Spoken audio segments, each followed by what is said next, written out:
قرار بيع عقار، البيع الشخصي. مرحبا بحضراتكم، معكم صلاح. كنا كنهضروا على سوق العقار بالمغرب وشفنا القانون ديال العرض والطلب، وفي الحلقات الماضية شفنا الطلب. شفنا الطلب في الأول، شفنا الشراء، الأسباب ديال الإنسان اللي كتدفعو باش يشري واحد العقار.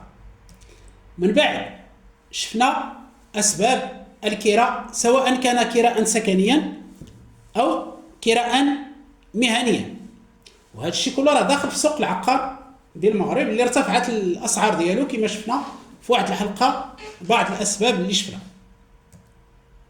كذلك شفنا الرهن، راه ماشي غير الشراء والكراء اللي كاين، راه كاين الرهن وجوج ديال الأنواع.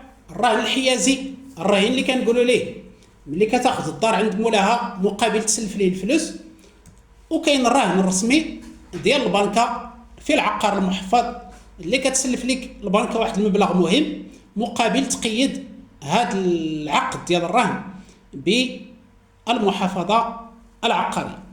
اذا الطريق شفناه، دابا غادي ندوزو العرض. العرض يعني البيع. هذا العرض فيه ثلاثه الانواع ديال البيوعات.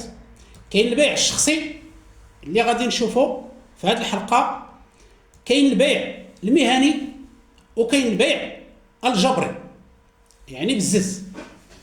هذا البيع الجبري فيه جوج ديال الانواع. البيع بالمزاد العلني ملي كتبيع لك المحكمه العقار ديالك بالزز، ونزع الملكيه ملي كتشري عندك الدوله بالزز العقار ديالك مقابل دير مصلحه عامه. اذا نبداو بهذا العرض. النوع الاول اللي هو البيع الشخصي. غنعطيكم غير ملاحظات. الملاحظه الاولى، اي واحد يقدر يبيع واحد العقار بيعا شخصيا كيف ما كان. اي واحد، انا، انت، اي واحد يقدر يبيع، سواء كان وارث غير ورث ولا كيملك ولا كيدير الهوايه ديالو ديال بيع العقارات. ولكن يرد البال، راه المصالح الضريبيه غادي تتبعو، لان راه ولا كيبيع ويشري، واخا كيدير غير الهوايه راه كيحقق الارباح، وبالتالي ضروري يخلص النصيب ديالو في الضرائب. اذا اي واحد يقدر يدخل في هذه الخانه ديال البيع الشخصي، اللي هو عندك عقار واحد ولا جوج ولا كاع ثلاثه وانت ماشي حرايفي ولكن كتبيع. اذا هذا هو البيع الشخصي، اي واحد يقدر يبيع هذا النوع من العقارات. الملاحظه الثانيه، هناك عده اسباب، كل واحد الظروف ديالو، كل واحد الحاجه ديالو. كاين اللي مزير مسكين عنده ولده ولا بنته غادي دير عمليه جراحيه، كيبيع الشقه ديالو غير باش يعتق الفلاده ديال الكبد ديالو. كاين اللي مزير عنده ديون وكيبيع العقار ديالو باش يفك. عطا الله الاسباب ديال الحاجه، يعني انت مزير، الله يعني يقضي الحوائج ديال الناس كاملين. حنا ما بغيناش الناس يتزيروا ويبيعوا العقارات ديالهم، ولكن كاينين المساكن اللي كيلتجئوا لهذا البيع ديال العقار لسبب الحاجه، يعني مزير. كاين اللي باغي يبدل المحل ديالو، ساكن في شقه كيبيعها وكيشري دار، ولا ساكن في شقه في واحد الحي وكينتقل لحي اخر اللي عجبوه، حي راقي ولا حي قريب للعمل ديالو الى اخره، وكيبدل العقار ديالو. اذا كيبيع باش يشري ثاني. وكاين مثلا اسباب نفسيه ديال الطمع. عنده واحد الدار شراها ب10 المليون، شحال هذه في 1980، وسمع السماسريه كيقولوا في هذاك الحي فاش كاين راه واحد الدار تباعت ب 200 مليون. ويلي، من 10 المليون ل 200 مليون تيطمع وكيبيع. وكيعطيوه هذيك 120 140 صافي، تيقضي الغرض كيبيع الى اخره. اذا هناك عده اسباب، كل واحد الظروف ديالو، كل واحد والنفسيه ديالو، وكل واحد والحاجيات ديالو. الملاحظه الثالثه في هذا البيع الشخصي، انعدام الخبره. هاد الناس اللي كيبيعوا العقار ديالهم ما عندهم حتى شي خبره، واخا تيقول لك راه عارف ما عارفش، لان باين يلا غادي يبيع للمره الاولى ولا للمره الثانيه، يعني يلا عنده خبره قليله جدا، يا اما ما عمرو باع ولا باع ثاني غير مره واحده وما عندوش الخبره، بخلاف المهني اللي كيبيع العقارات بحال الخباز اللي كيبيع بتيبان، يعني راه عنده الخبره والدرايه. ضروري هذا الشخص اللي غادي يبيع العقار ديالو كيستعن بالخبير، ضروري يستعن بالخبير اللي هو الوكيل العقاري باش يبيع هذاك العقار ديالو بالثمن يكون مزيان ما يضيعش. وطبعا خص يكون هذا الوكيل العقاري يكون معقول، يكون يجي من جهه هذا البائع ما يجيش من جهه المشتري. ضروري يقلب على وكيل عقاري اللي كيرتاح ليه باش يبيع ليه بواحد الثمن اللي مزيان باش ما يضيعش، لان ما عندوش الخبره. الملاحظه الرابعه في هذا النوع ديال البيع الشخصي ان دائما يكون هناك الندم بعد البيع.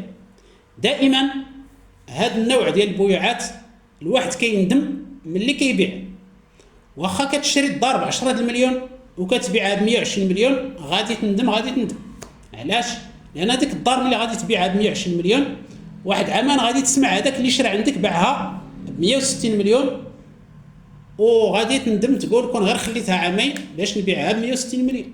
كذلك البقعه شريتها ب 40 مليون بانت لك 160 مليون بعتيها، هذاك الشخص اللي بعتيها ليه واحد 5 سنين غادي يبيعها ب 200 مليون ولا غيدير فيها مشروع تجاري وغادي ينجح ليه، لان هذيك البلاصه تبنات فيه واحد المؤسسه، ما نعرف تبنات فيه واحد المؤسسه مثلا واحد الاداره ولا واحد المعمل، وارتفعت القيمه ديال هذاك العقار، ولا بعتي واحد الفيرما واحد المزرعه بواحد الثمن اللي عجبك في الاول وفرحتي، ومن بعد جا مثلا واحد المشروع ديال الدوله ديال الساقي ولا هذيك الارض دخل ليها البلان كما كنقولوا ولات صالحه للبناء، دخلت في المجال الحضاري وارتفع الثمن ديالها.